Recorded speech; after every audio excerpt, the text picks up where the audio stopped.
All hooves on the mic!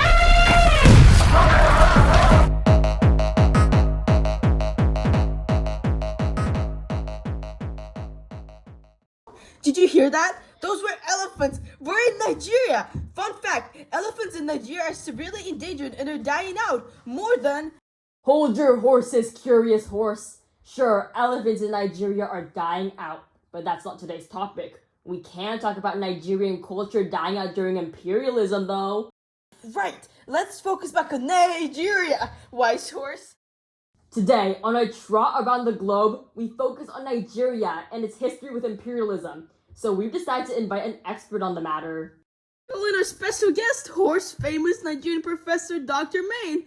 Oh boy, I'm so excited to meet Dr. Main. I follow him on InstaHorse. I hope he gives me an autograph. Is my mic on? Yes, your hooves are on the mic, Dr. Main.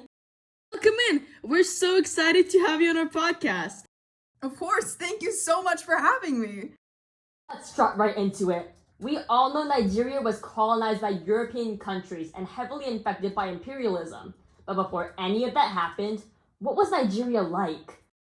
Well, before colonization, Nigeria was rich with culture and extremely diverse, with about 371 different ethnic groups.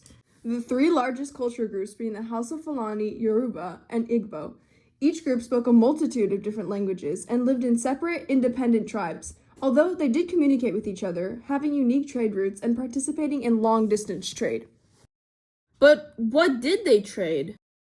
Their economy was mainly based on agriculture, like yams and grain, and local crafts like smithing and pottery, as well as fishing.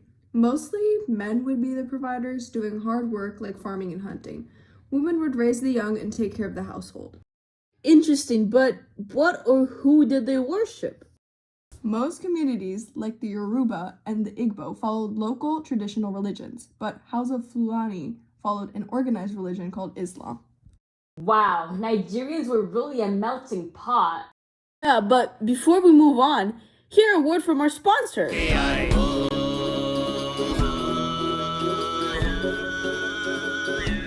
Sponsored by BMH, big Mongolian horses. Has your country been feeling extra cramped? Do you feel the borders are closing in on you? Do your horses die after one whipping?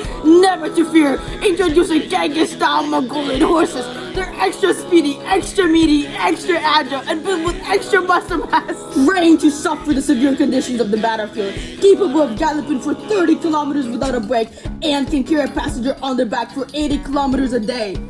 Oh, I wish I had that much horsepower! Aren't you guys horses selling horses? Big Mongolian horses are very beautiful and very powerful. With a strong Mongolian diet, you can have just as much, if not even more, horsepower. Our horses eat a strong, fat diet of traditional Mongolian cuisine, and they work out twice a day doing quads. They can survive in the harsh winters in negative 50 degrees Celsius. Buy your Big Mongolian horses at www.big.mongolian.horses.org right now and get a free pack of complimentary horse meat. Wait a minute. All right, every pony, let's get back to the podcast.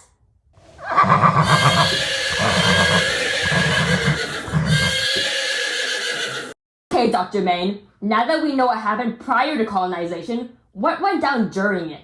Europeans have actually existed within Nigeria since 1472, building ports and small trading harbors for the transatlantic slave trade. Is it true that they were mainly colonized for palm oil? I read about it in my history textbook. Close. The main resources wanted from Nigeria were tin, palm oil, cocoa, and groundnuts. Palm oil was simply a very wanted resource since it was a good lubricant for machinery during the industrialization era. I heard that Nigerian culture and way of life during imperialism changed drastically. That hundreds of groups were forced into one and made to conform to British culture. I read somewhere that traditional methods of education were removed in favor for more elite education. Is that right? Yes, a large portion of diversity was removed during this time period. Also, to add on to that, transition from military rule to democracy, rapid urbanization, forced unification of several groups under one nation, and modernization changed a lot. Whoa, that's crazy. It's so unfair they were forced to change everything. Wait, but what happened to their jobs after urbanization? During this time, there was a labor migration, many having to work different jobs, such as mining and plantation work, to earn or create a profit. So you're telling me that their entire way of life was just uprooted? Yeah. And the British still have control there? Well, actually, no. Nigeria gained independence from the British on October 1st, 1960, but many of the effects of colonialism are still present today. Oh, did they gain independence? As the British granted Nigeria smaller amounts of governmental freedom, throughout the 1900s, many civil and governmental programs began to emerge in Nigeria, demanding their independence.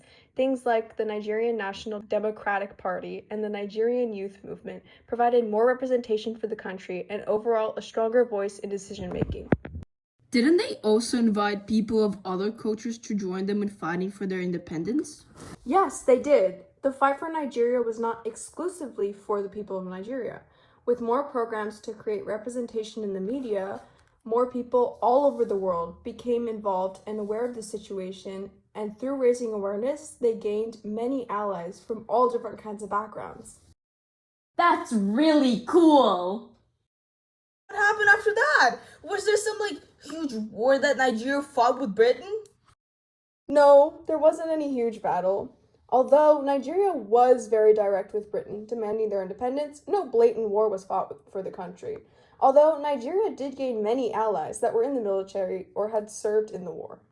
So, what's Nigeria like after imperialism? Well, Christian influence still remains. However, many Christians are now being heavily persecuted in Nigeria. Western education and language is still also very prevalent, with English even being the official language of Nigeria. Wouldn't the diversity of Nigeria be severely lowered after all of those years of suppression? Diversity wasn't just lowered statistically. The immense amount of cultural diversity and traditions were lost due to the assimilation pushed by the Europeans. This entire situation was a terrible tragedy. It removed all of Nigeria's unique aspects and killed off their culture against the citizens' own will. The fact that the effects are still prevalent nowadays makes it obvious how big of an impact this caused for Nigeria. Nothing good came out of this. Well, you are right that imperialism in Nigeria brought about many injustices and hardships for the people living there, which is not okay. However, it is worth noting that the British brought about many technological advancements as well. The British introduced many things like hospitals, schools, and railways, which did grow the country. While these advancements still don't justify the oppression of the people of Nigeria, not every change the British made was bad. I guess so. Even if it was unfair, we can't ignore the advances. That's really sad. Yeah, it's really sad to see things end, like this podcast right now. Tune in next time for a trot across the globe, because next time we're going to Mongolia! Bye, elephants. Hello, big Mongolian horses. I'm heading back to my stable. Until next time, my horses!